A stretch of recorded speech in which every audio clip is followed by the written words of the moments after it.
Hello, everyone. No, you're supposed to say, hello, sister. Okay. Those that do not know me, I am Sister Gretchen Wagner, and I was principal at the Valley Catholic High School for 6 years, from 1986 to 1992. Shortly after I arrived, I received the nickname Iron Claw.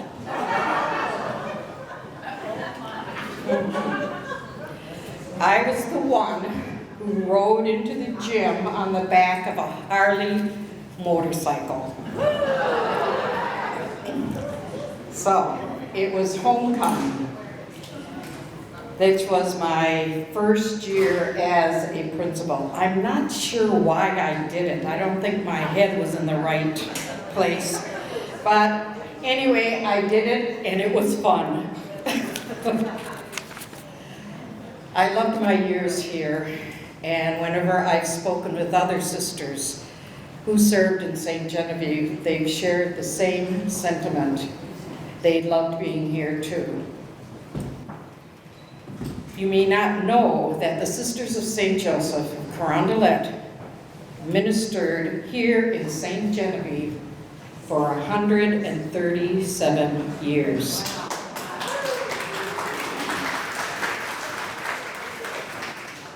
Our congregation came from France to St. Louis on March 25th, 1836. And in 1888, we arrived here in St. Genevieve. Today we are gathered to celebrate that remarkable legacy and to reconnect with this community that has meant so much to us. I can say that when I was down here, it was a healing for me because of events that have happened prior to coming. I would like us to begin with prayer, and the prayer is something that the sisters always sing that is very important and dear to us. It's called Sancte Joseph. So I would ask the sisters to please stand and let's sing Sancte Joseph.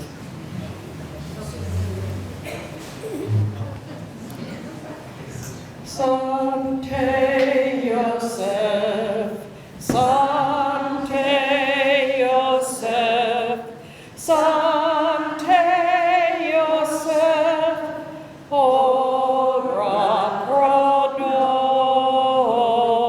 nobis, nunc et in hora mortis, nunc et in hora mortis, Sancte Joseph, ora pro nobis, nunc et in hora mortis, nunc et in hora mortis, Sancte Joseph, ora pro nobis. Thank you.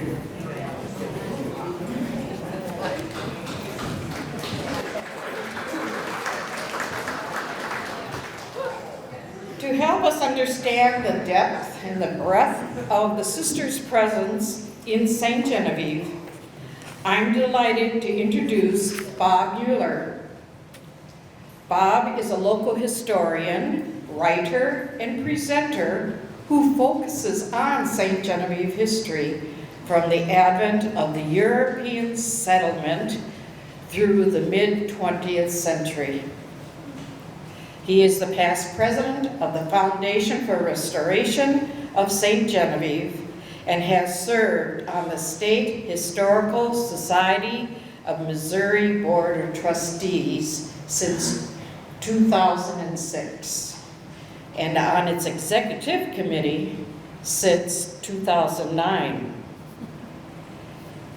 He also serves on the Center for the French Colonial Studies Board and is a member of the Les Amis, is that correct?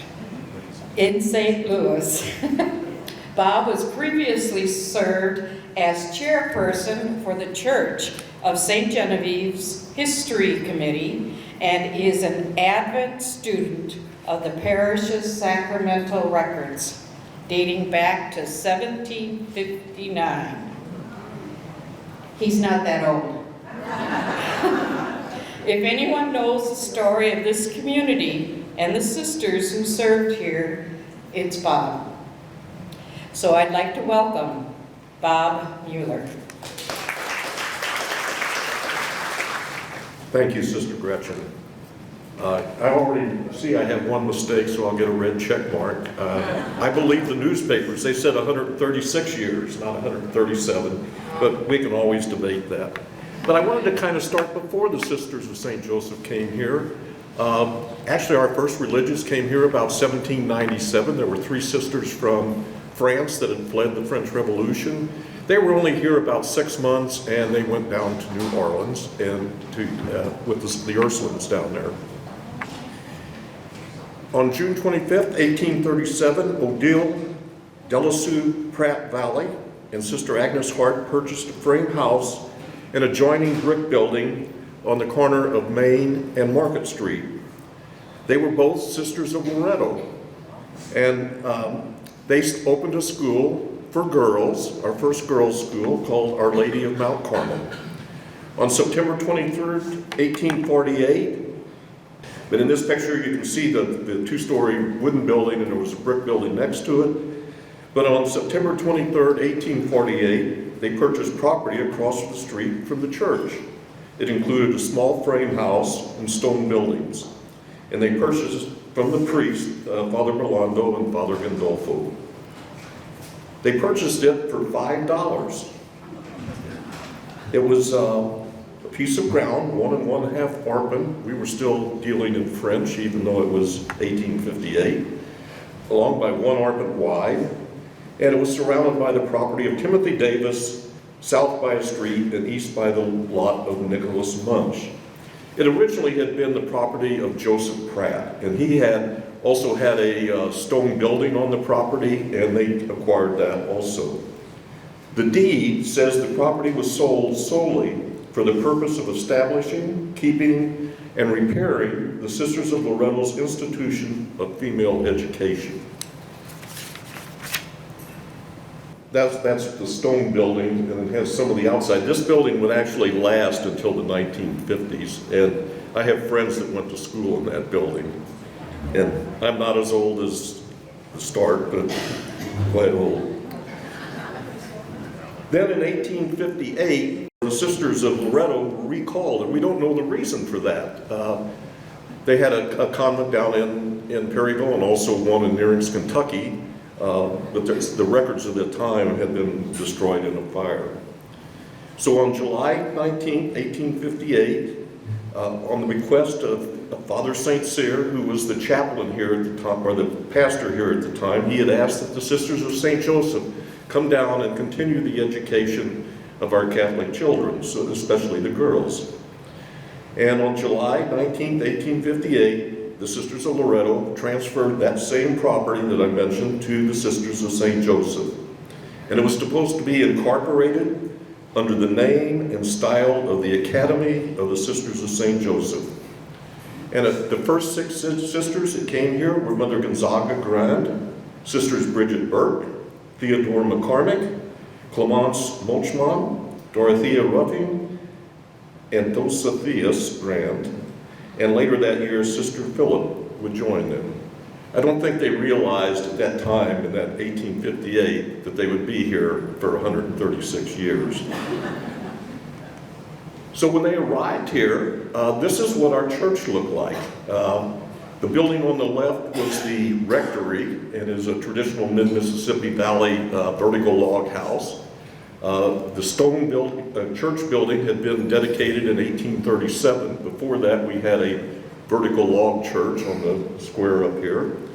And in the 1830s, we started getting a big influx of Southern Germans, traditional Catholics, and so they had to build a bigger church, and so they built that stone church.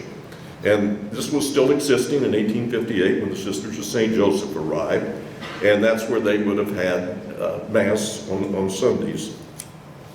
In 1867, our newspaper had a report of something. It says on the July 11th, 1867, St. Genevieve Representative newspaper. The Sisters of St. Joseph's have a fine new academy nearly completed. It is a decided ornament to the town. It is built of brick in a most substantial manner, 3 stories high above the basement. It is located adjoining the site of the old convent and commands a beautiful and picturesque view of the town, the noble river, and the adjacent country. For 1867, a 3-story brick building was quite the structure.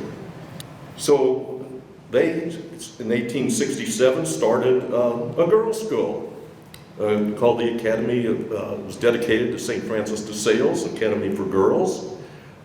They actually had a prospectus in our newspaper that I found. This is from about the same time. You can't read the one on the right, but you can see that it was probably 3/4 of the length of the front page. So the sisters were really pushing this Academy for Girls, and it said, attention is paid to the religious instruction of Catholic children. People of all denominations are admissible, and their religious opinions are not interfered with. But for the sake of good order, they are required to attend the public exercise of religion, along with the other inmates of the institution. I'm sure some of you sisters that served here have probably had a few people that probably may have either ended up as inmates or should have been. I'd like to tell you what they offer to these young girls. The course of instruction comprised orthography, reading, writing, grammar, ancient and modern geography, the use of globes, sacred and profane history, astronomy, rhetoric, botany, natural philosophy, chemistry, arithmetic, algebra, bookkeeping, French and German languages, music on the pianoforte, melodeon, guitar, vocal music, drawing, painting in oil, watercolor and pastels, plain and ornamental needlework, tapestry, embroidery, hair and lace work, and the making of artificial fruit and flowers. That was awesome. So they asked girls from all over the mid-Mississippi Valley to come. They boarded girls at the building, the convent. One of the things they required was at the end of each quarter, they would give monthly reports to the families on the behavior and application of the students there.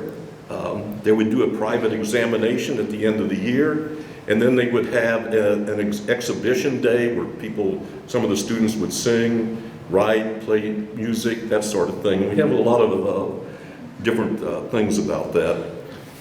Really can't read, even on my own notes here, what some of the cost was, but they had a whole thing about if you did a half session, full session, if you boarded, what the normal fee was, and if you were going to take music lessons or painting lessons or German lessons, it was more money.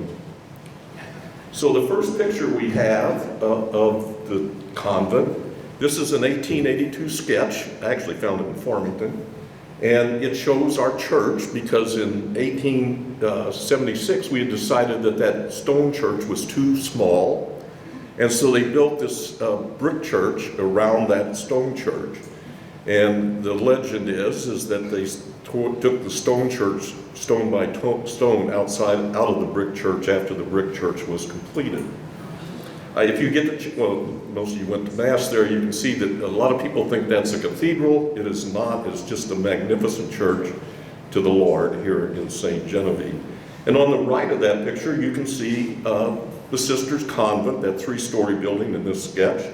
And behind it is the Jacques Board House and the Charles Gregoire. And further back in that sketch is our memorial cemetery, one of probably the oldest cemetery in Missouri. And a couple of the sisters, as I'll tell later, were buried there. So Father Weiss was our pastor at the time, and he decided he wanted to have a college in St. Genevieve. So he built a little building to the left of the church, a stone building. And unfortunately, he couldn't get the Christian brothers to come teach in that college. So he moved from that little old vertical log rectory that was falling down into this building. On June 1st, 1874, Felix and Odile Valley pledged $7,500 to the Sisters of St. Joseph, Carondelet, to keep a school for girls and boys under the age of 12. The sisters were to get 25 cents per pupil per month for the upkeep of the school. The lower story was used for a boys' school, and the upper floor became a residence for the priest. So kind of fast forward a little bit to the early 1890s, the community decided we really needed to have a parochial school that could serve both boys and girls. So they constructed right next to this building, that three-story parochial school building. The first floor had 4 schoolrooms, 22 by 33 feet, 13 feet high ceilings, had a seating capacity of 60 kids. I'm not sure that the ratio would be looked on very favorably now. The blackboards were 6 foot tall. And the second floor was originally set up for meeting rooms, but eventually became schoolrooms. And on the top of that building was a 66 by 44 auditorium. And Father Weiss actually paid for that. And we see report after report in the newspaper about organizations and the students having events on that third floor. If you look on the right, on the upper photos, that is from about 1908, and it shows the students in front of the building. And then the next one is from 1913, and they are in front of the church, but you can see the Sisters of St. Joseph Convent to the right. That building would stand until 1955, when it was raised to make the school playground. So when I read the newspapers, there's various articles that they said when they opened the parochial school, the sisters refrained from having boarders come because the Academy of St. Francis de Sales was still in existence. So they had a parochial school for boys and girls and the Academy for girls.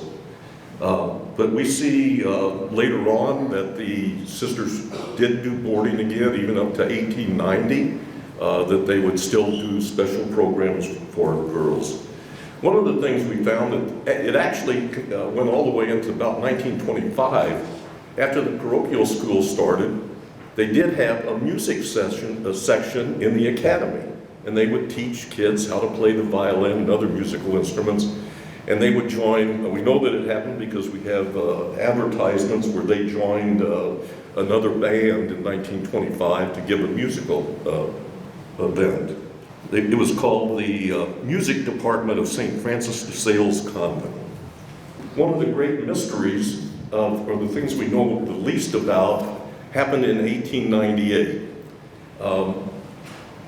We had a large contingent of African Americans living in the community. Many of them had been here since the early days of slavery or descended from slaves.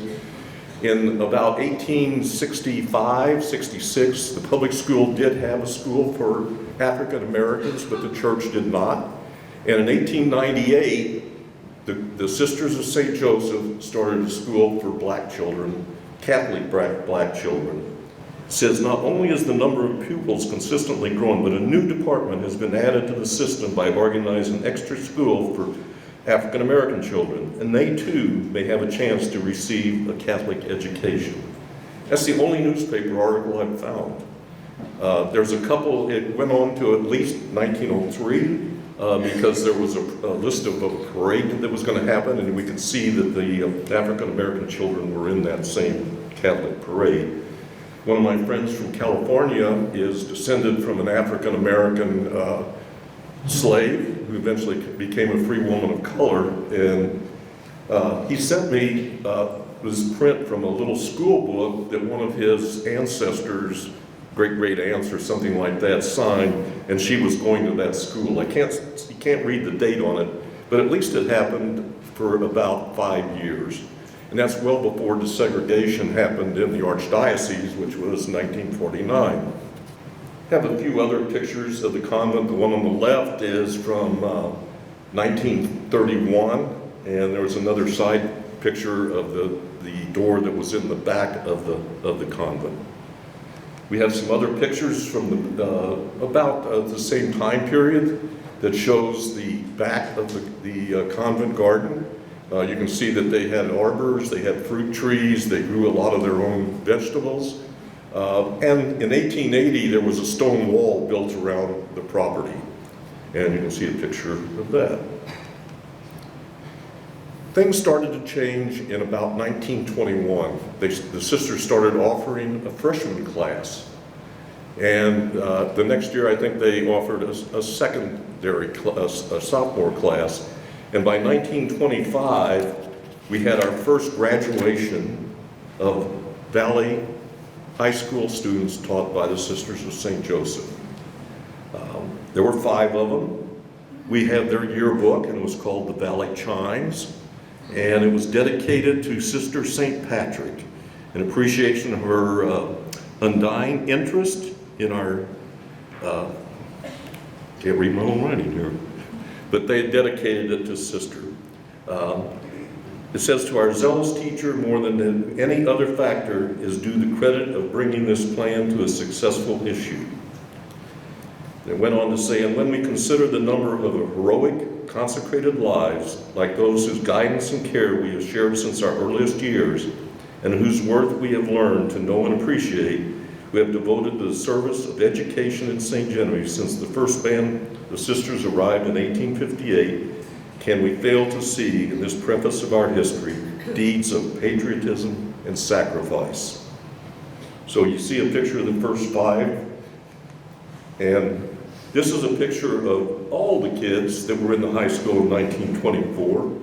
And by the way, we just celebrated the 100th anniversary of Valley High School last year. I guess the graduation would have been in May of this year. There were 38 total students among 4 classes. 25 of them were girls. So in the back of the convent, there was the garden area, and it was used for a lot of different things. May Day, you see the picture down on the left. Some of these other pictures are from 1949. You can see that the playground was dirt back then. It wasn't called the desert yet, but it wasn't long after 1949 that it became the desert. So at that time, in 1837, they decided to build a high school. Before that, the high school was actually done in that 1873 building, and the priest, Father Van, lived on the top floor, and I think some of the priests ended up in that Pratt warehouse, that stone warehouse. But they decided that they were going to build a new building. It's actually the leftmost brick or stone building in front of the church. It's pretty special to me. My grandfather cut the stones for that building. He was a stonemason. The cornerstone was dedicated on August 29th, 1937, and it was dedicated in February 1838. Some of you probably may have known Father Van if you were here as a young girl. Maybe not, he died in 1949. But when he did the dedication, he delivered a short discourse in which he paid a splendid tribute to the Sisters of St. Joseph, who he said have been laboring in St. Genevieve for nearly 100 years and have left their impress upon their religion, this region, excuse me. So that was in 1937. We were coming up just right before that, in 1935, we decided to have this bicentennial celebration. St. Genevieve, you'll see signs that it was started in 1735. A lot of controversy about that, but we decided, well, we're going to have a big celebration. So they decided to have a 4-night pageant. And so they asked a priest from Perryville, Father Plantitia, to direct that pageant. But he got a lot of assistance from the Sisters of St. Joseph, prominent among whom were Mother Mary Robert, who was the superioress at the time, Sister Mary Clarine, and Sister Mary Rosewitha. In the newspaper it said, much of the success of the pageant must be given to the Sisters of St. Joseph, who converted the original prose draft into most exquisite poetry, which was read by the announcer and amplified so that it was heard in the remotest corners of the immense seating section, which was for 20,000 people, by the way.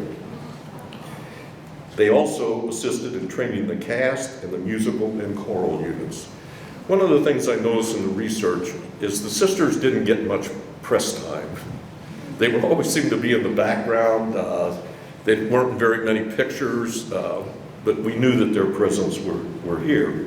And unfortunately, after all the work they got to do on preparing for the pageant, they didn't get to go. Our mayor wrote the Mother Superior, and he got a telegram back that said, that's not what we do, and so they can't go. But the Chamber of Commerce did give you $100.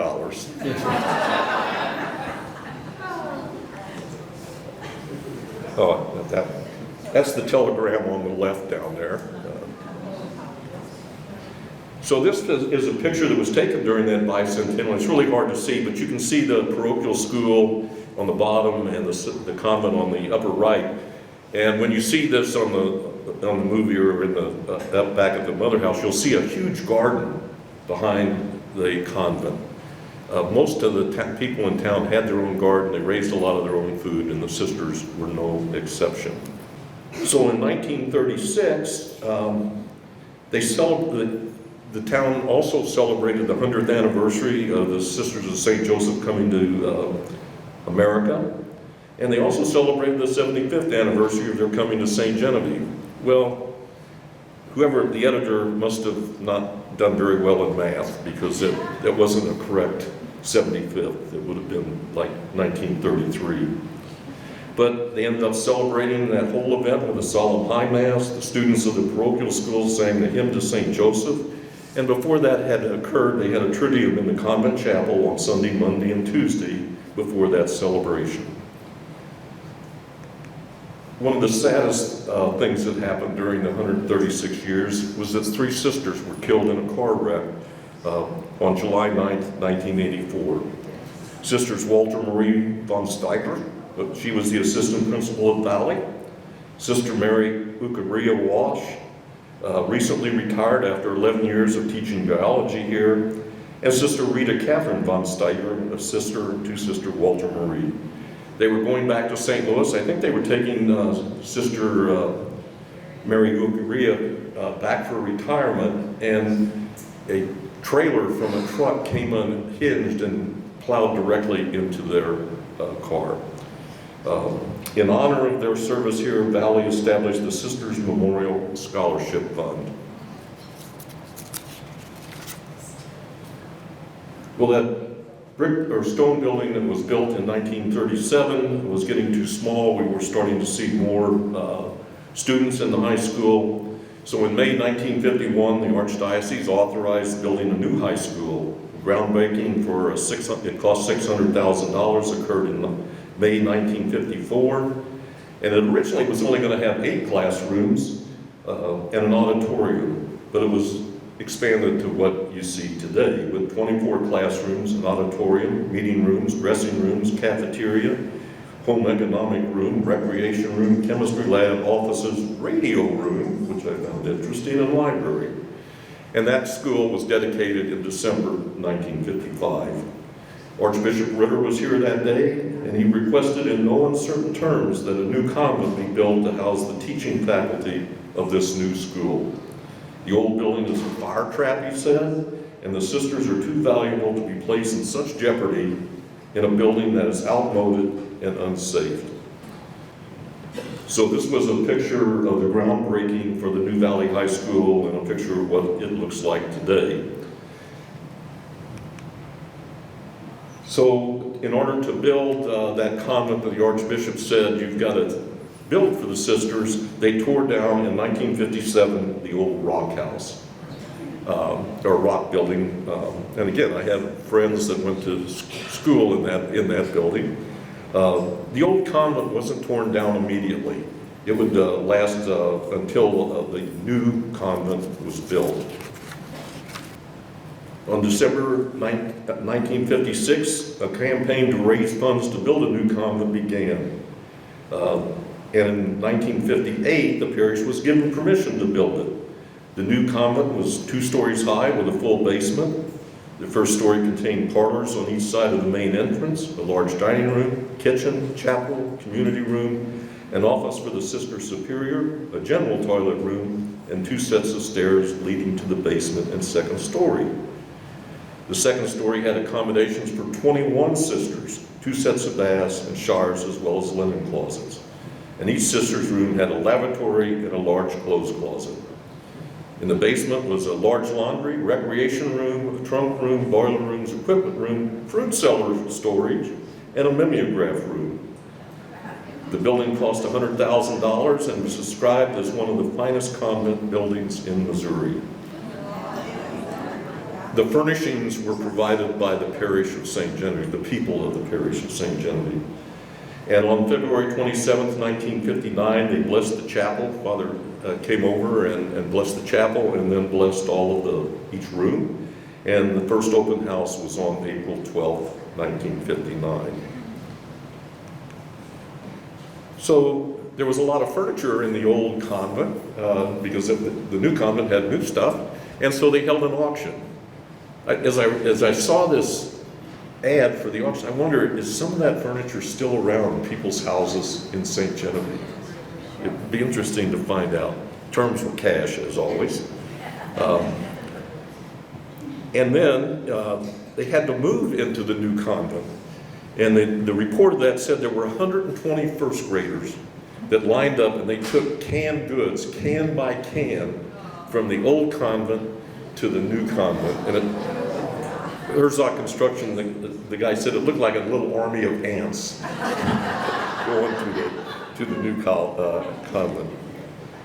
So about 1980, things kind of changed. Remember 1925, we had 24 students in the whole high school, and there was growth up until 1963 was one of the highest, over 300 and something. But by 1980, there was a couple of things happened. One, it was very costly to maintain a parochial school.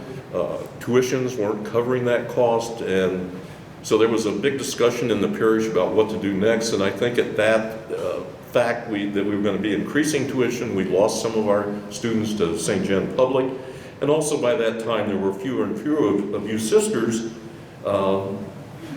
available to teach here, and so we started seeing a lot more of the lay teachers. For example, in 1989 to 1990 school year, there were 2 sisters in the high school, 3 in grade school, and 1 residing in the convent. By 1992-93 school years, there was no sisters of St. Joseph in the high school, and only 3 left in the grade school. At that time, the sisters moved out of the convent and moved across the street to what we call the Darlou fashion shop, the Jacob Ely House, and in the 1993-1994 school year, there was only 1 sister of St. Joseph left, and that was the Sister Patricia Murphy. Sister, could you stand?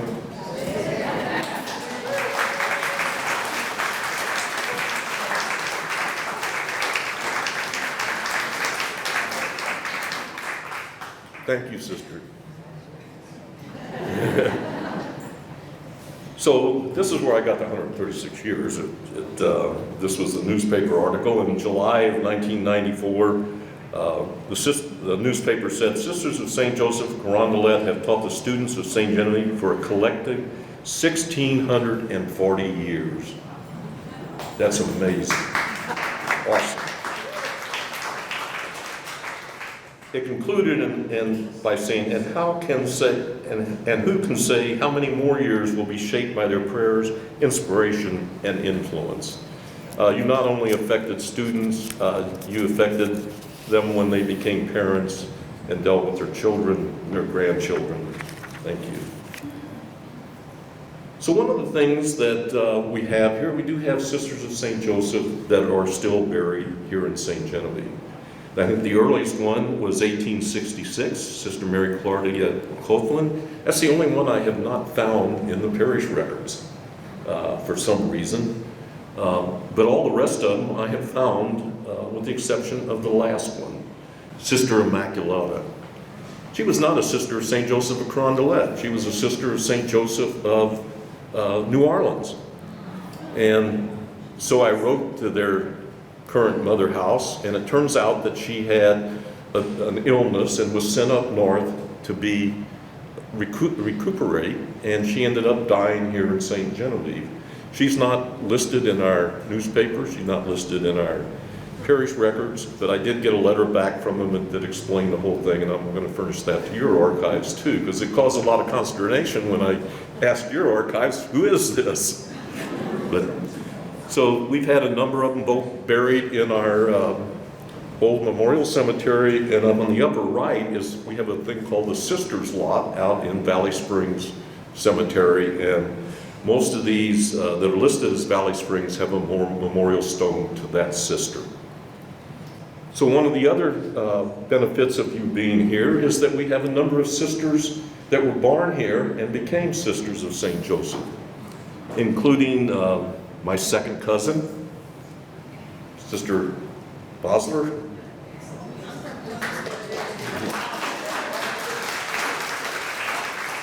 But we've had Sieberts and Gerards and Kunkels, Hathams, and all the way back to Maddie Vogt. And now you're going to hear more about her from Carolyn, because that was Sister Cassiana, and was a well-known artist. The last kind of thing I want to talk about, one of my friends says, his wife said, never tell them that, it gives them hope that you're going to finish. But in 2009, we celebrated our 250th anniversary of our parish. Our records, as Sister recorded, was started in 1759. And so we had a celebration. We started to celebrate all the organizations that have helped the parish. And the very first one was the Sisters of St. Joseph. And they had a banner that was hung in the church. And then they got a plaque that was given to the sisters and also the Valley High School. So that was probably the last big celebration before now. So I'll kind of end here. I do want to thank you on behalf of the parish, the town. You know, as religious, you don't have kids that give you a legacy with grandchildren, great-grandchildren. You have 1,640 years of teaching kids, your kids, to be good Catholics, to be good citizens, and for that, the parish and the town, thank you. Thank you, Bob, for that wonderful journey through history here in St. Genevieve. The Sisters of St. Joseph have always had a deep appreciation for beauty and the arts as expressions of the divine. That spirit continues today through the St. Genevieve Art Guild. It's a good thing they put those lights on because my reading glasses weren't always working.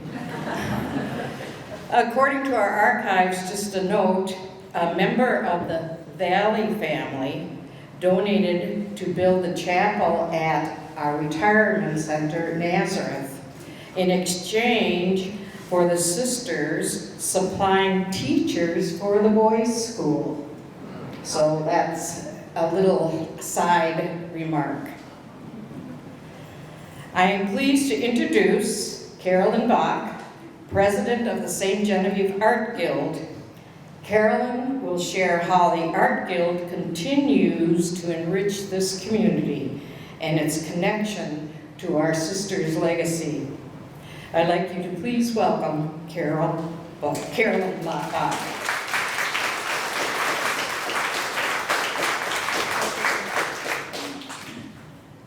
Thank you very much.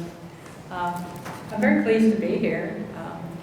Thanks for having me. I'm going to speak about three things. First of all, Sister Cassiana Marie Vogt. I'll spell her last name. It's V-O-G-T. And she, of course, was the artist that we're honoring at the exhibit across the street. It's the museum building, the old museum building. It's a stone building just there. So I'll be inviting you to look at her art later.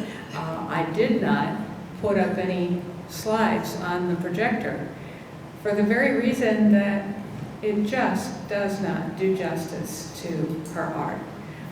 Pictures just can't describe the beauty that she created in painting different people and places and things. So, when I moved here 18 years ago, I had no idea there was an art colony here. I was pleased to hear about it. It began in the 1930s during the Depression. People came here from all over the place that were renowned artists. We always like to drop the name of Thomas Hart Benton, who was here for all of about 3 days,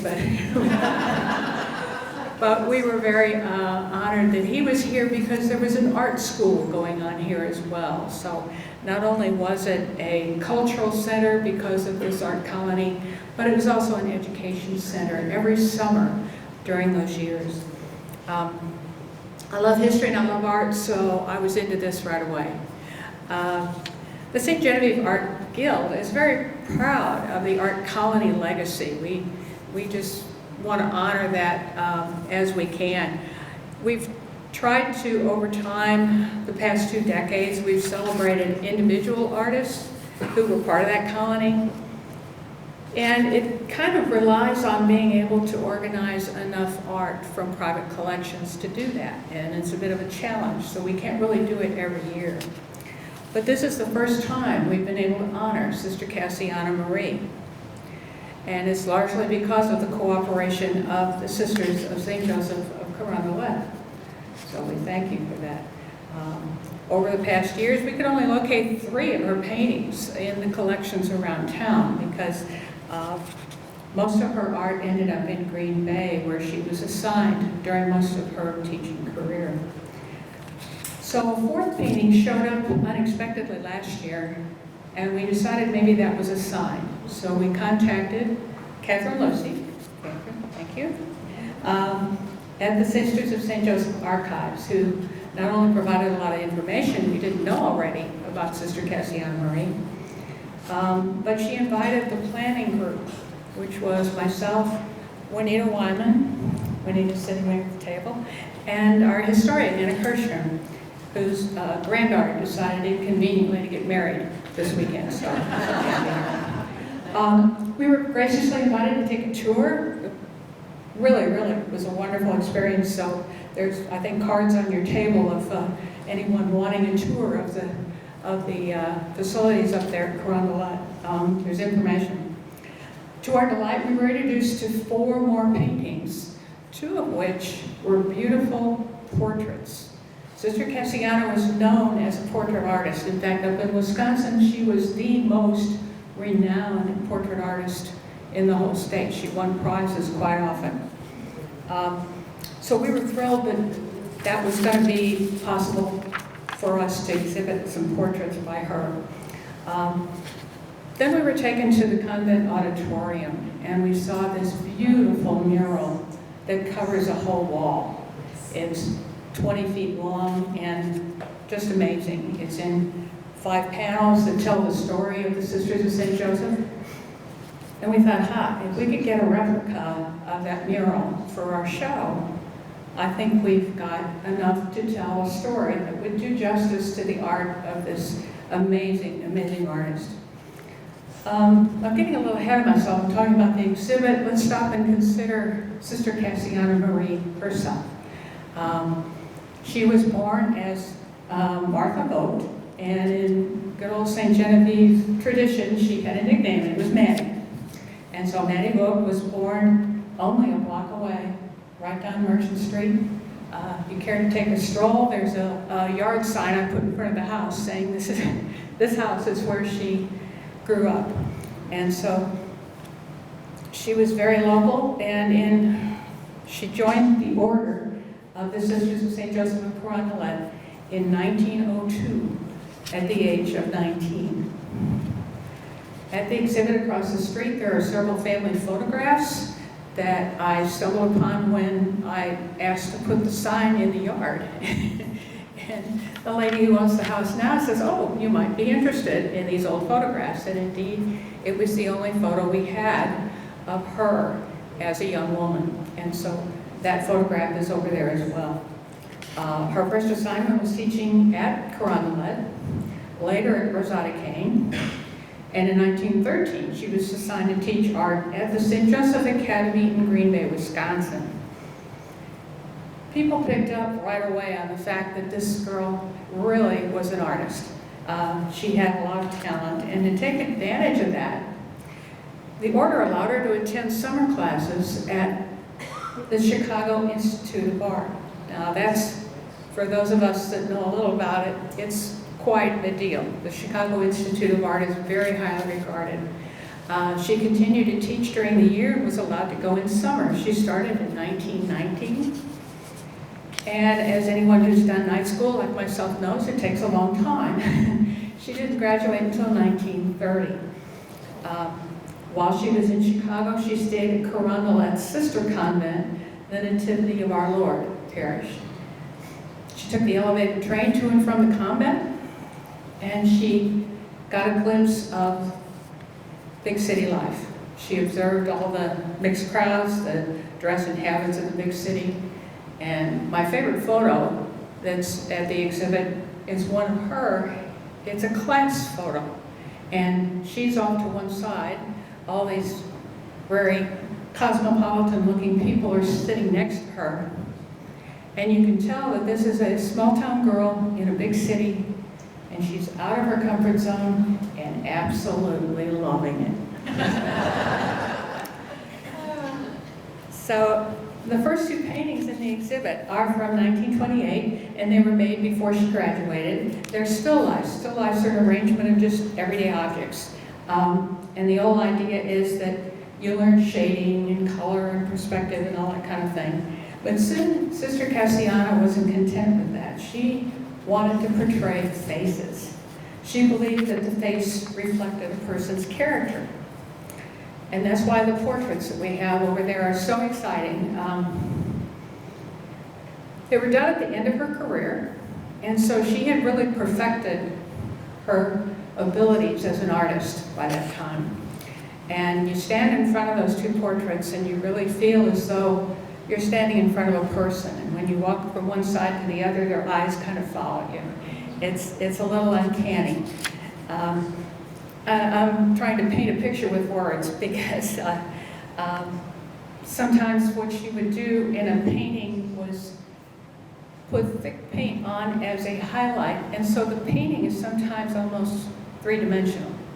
So I want you, the cards that are on your table are from one of her paintings. It's over there. They're calla lilies, which are traditional at Easter. But I'd like you to compare them to the actual painting if you get to come over and see the painting, because you'll see what I mean about a photograph versus the art. When we actually put them up, you actually see the texture in the background and the paintbrush strokes. It's really, really worth doing.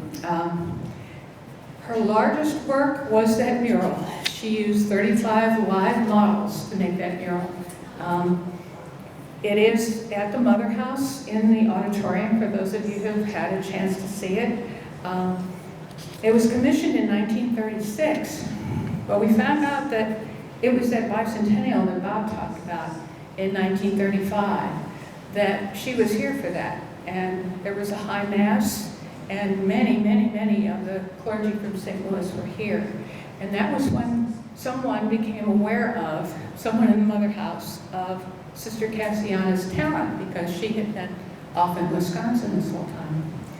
So the mural was actually a result of the bicentennial connection and was commissioned for the centennial of the arrival of the Sisters of St. Joseph at Carondelet from France in 1836. It was done in 5 panels up in Green Bay and shipped to St. Louis. It took 2 years for her to finish this amazing piece of work. The 5 panels illustrate the different functions of the order. There's one that has to do with the care of the orphans, one to do with the care of the sick, another one that has to do with education. And of course, that one is in the center. And that's probably there for a reason. The education part was very important. Fortunately, we have a high-resolution photograph of each of those 5 panels made for us by Mary Sue Rosenthal G. Is Mary Sue here?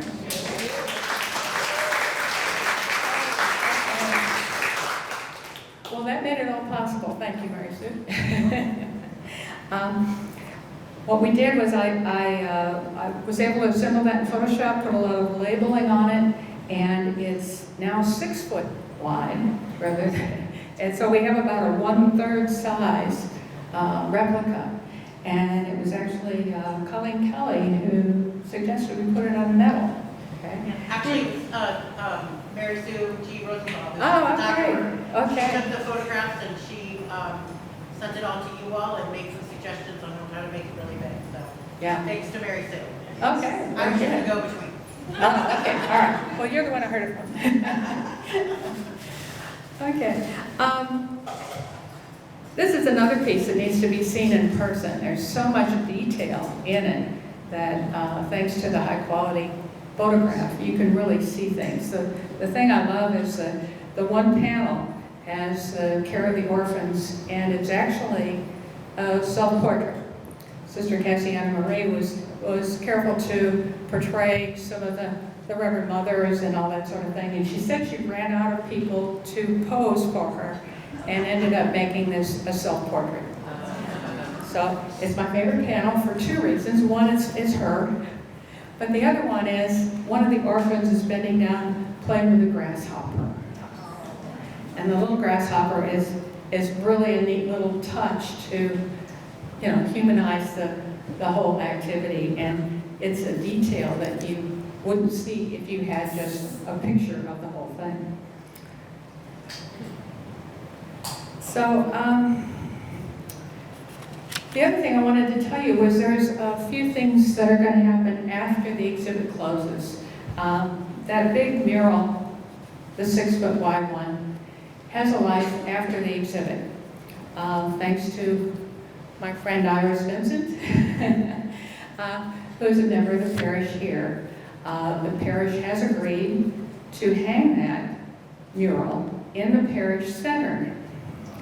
And I find that so appropriate because the parish center is the convent that Bob showed you that was built in 1959. And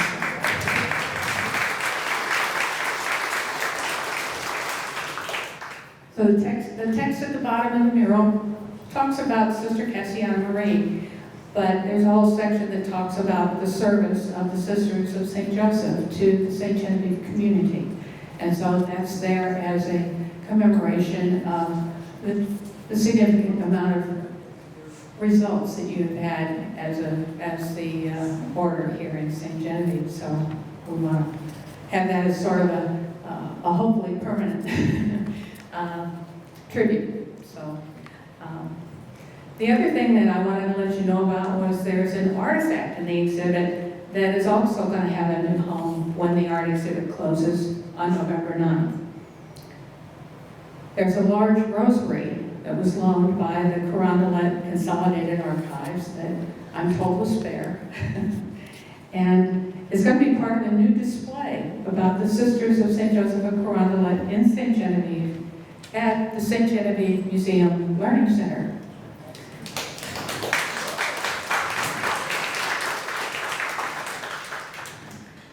They have a large exhibit there about the church, and it was because partly the church had donated a lot of items to the museum. And so now we have an item donated by the Sisters of St. Joseph. And we're going to include, I'm a volunteer there, so I have a little sway. We're going to include some of the history as well, some of the photographs.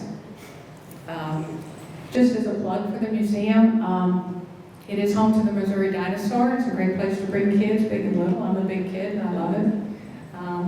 It is just on the other side of the church. It's on Market Street, so you can see it from the old museum building.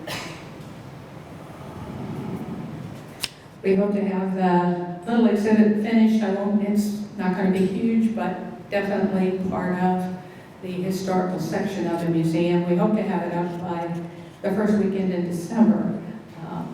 It's, I think, the day before your Advent celebration, but we do have a music festival here every first weekend of December. I invite you back to see what's going on here.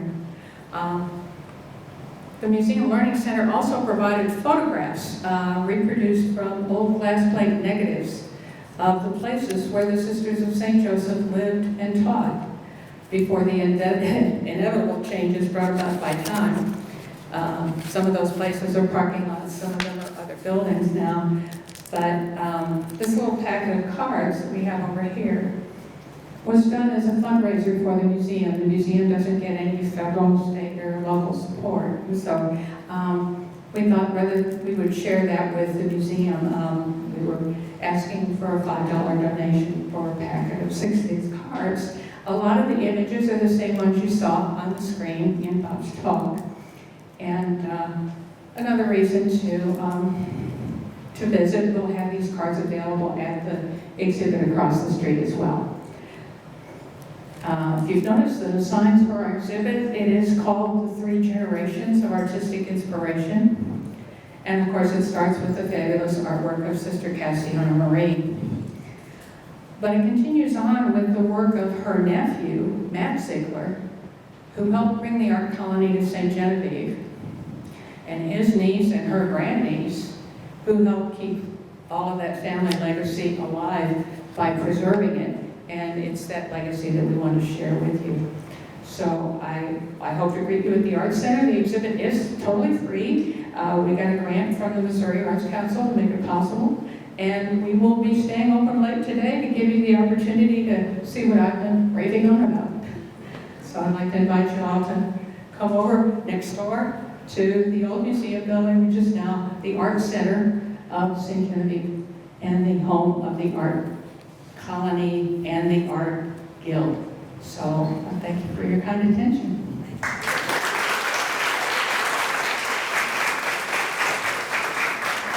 There's postcards of the exhibit if you want more information about what it is. Thank you, Carolyn. The beauty and the Art Guild bring to the St. Genevieve community would make our sisters proud.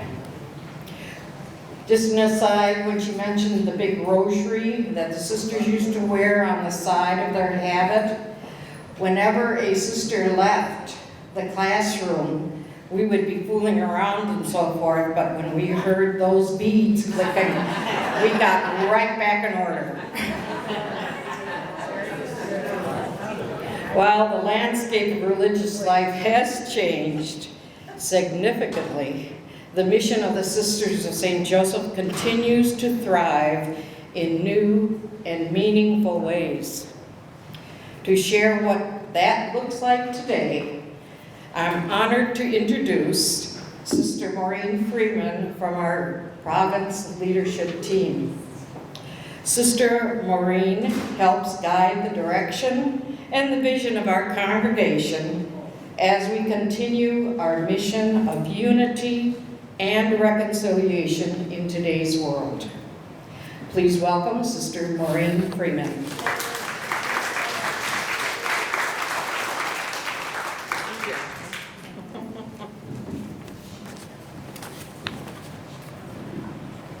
Well, good afternoon. And on behalf of the Sisters of St. Joseph and our leadership team and all our associates, I would just want to say thank you so much for coming. I stand here humbled about how intertwined we have been as Sisters of St. Joseph with St. Genevieve. This was not part of our history class. So Bob, I wish I had you about 40 years ago. But seriously, it is good to be here. I'd like to just tell you a little bit of our history, which if you went to the high school here, you probably already know. We were founded in 1650 in Le Puy, France. Our founding in France marked a major shift in religious life. Before that, all religious communities of women were cloistered. But we had 6 women in France who thought, this isn't right. We need to be out there helping people. And so we were one of the first communities to leave the cloister and go into the streets, responding to the needs of people suffering from, at that time in France, war, division, and poverty. While our sisters are no longer teaching in the schools here at St. Genevieve, our mission continues to thrive in new and evolving ways. And I hope that today marks the beginning of new ways for us to come together. Here are some of the things that we continue to do with our charism of loving the dear neighbor without distinction. Our sisters help others discover the sacred in themselves and in every neighbor, wherever they serve. They bring compassionate care to those in need, offering healing, hope, and dignity through chaplaincy, pastoral care, social outreach. At our mother house in St. Louis and beyond, sisters create spaces of peace and welcome, helping neighbors encounter God's presence through prayer, retreats, and reflection. We join with others to promote immigration reform, environmental care, racial equity, and peace, expressing our love for the dear neighbor through action and advocacy. Right here in St. Genevieve, we partner with the group Abide in Love to live this mission locally. Our elder sisters continue to serve through prayerful presence, their quiet fidelity a living witness to God's unifying love. From the beginning, our mission has never been ours alone. The call to love the dear neighbor without distinction belongs to all people of all faiths.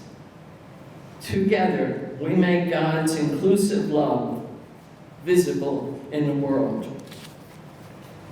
Throughout our history, including right here in St. Genevieve, lay partners, colleagues, friends have worked alongside our sisters to carry out the mission. Today, that partnership is more vital than ever. Our schools, healthcare facilities, and social service agencies continue, now led primarily by dedicated lay leadership. The CSJ mission lives on through our associates, through teachers, administrators, social workers, nurses, and countless volunteers who embrace our charism of bringing people together. We gather today not just to look back with nostalgia, although this has been fabulous. Though we do treasure these memories, we want to look forward together. We want to reconnect with this community that gave so much to our sisters and received so much from them. We want to celebrate the enduring relationship that was built here. We want to invite you to continue partnership with us. Whether that means visiting the Mother House in St. Louis, possibly joining us for our Advent lessons and carols on December 7th, that's an invitation. Staying connected through our communications, or simply keeping the sisters in your prayers. We want this to be the beginning of a renewed relationship, not an ending. As far as I'm concerned, this came out of the blue, Sister Cassiana Marie. And that's thanks to the Art Guild. That's thanks to the relationship that our sisters had a long time ago. And we'd like to renew that relationship. I have to be honest, and I have been a sister of St. Joseph for 64 years. I was not familiar with her work until this happened. So, and I did not know there was an art community here in St. Genevieve. You all have a fantastic history, besides being the place where several of our sisters have grown up. So let's renew that friendship. Come and visit us on December 7th as we celebrate Advent. 137 years we've been with you. It isn't just history, it's a living legacy. That legacy lives on in the students who were taught here, the families who were cared for, in the values that were instilled, and in the community that was built. And I have to tell you, it's also been a buzz in the province. The sisters who did minister here in St. Genevieve, sharing stories, talking about growing up here. So, Sister Cassiana Marie, and I know where you are, you must be laughing at all of the buzz about you in St. Genevieve. Today and always, we thank you for 137 years of partnership, for your support of our sisters, and especially for keeping their memory alive. Now, as Carolyn mentioned, on the table there are some cards, note cards that Sister Cassiana Marie, has the painting. You said the original is over in the museum, and those are copies. We'd like you all to please take that packet home with you. The other thing I'd like to remind you about in the program for today in the back, it mentions some of the activities that will be happening at Chorale de Latte. And especially look at the last one. And Carolyn sort of spoke to it, come for a tour. And not only come for a tour, but stay for lunch. That's the best part. Seriously, we'd love to have you come up and take a tour and share our history. That's all I have to say, except again, thank you so much for not only coming today, but you have created a new spirit in us and renewed our love for St. Genevieve. So God bless.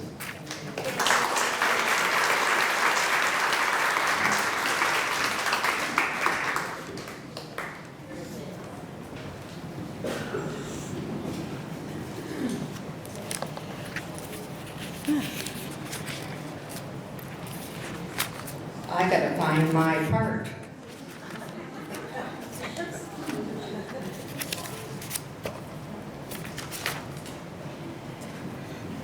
Thank you, Maureen. However, we didn't hear that rosary clanging on the way here, so we were caught off guard. Thanks for sharing the beautiful ways our mission continues to unfold. As we bring our time together to close, I want to remind you of a few things. Please visit our information table where Sister Marian Winesapple and Sister Pat Glorio have materials about the Sisters of St. Joseph and upcoming opportunities to connect with us. Again, the Sister Cassiana cards at your place settings are yours to keep as a remembrance of today and of the sisters who served here.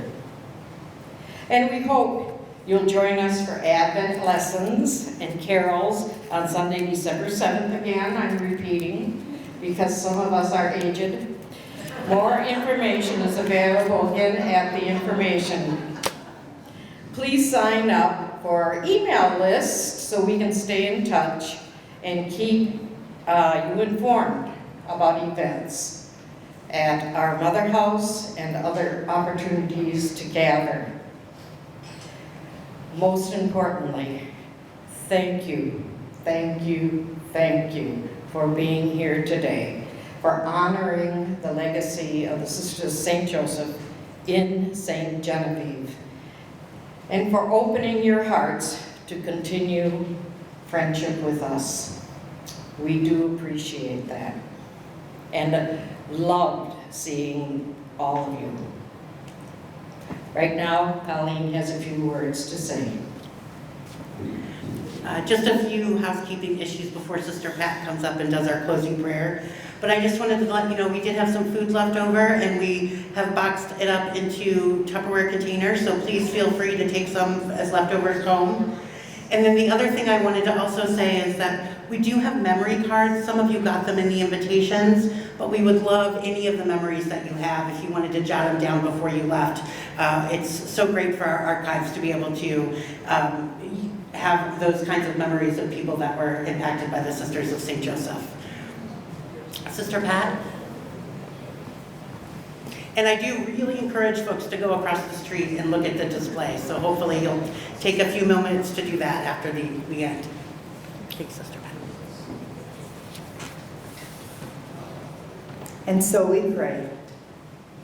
Gracious and loving God, we thank you for bringing us together in this beautiful and beloved town of St. Genevieve. We are grateful to have served here for many years in the midst of so many wonderful people. We are grateful to see that the CSJ charism of service to the dear neighbor without distinction is continuing on into the future, making the world a better place. We ask your blessings upon the work that continues here through the zeal and dedication of our friends, alumni, and partners in ministry. Bless each of them and their families and the whole community of St. Genevieve. We ask this through Christ our Lord. Amen.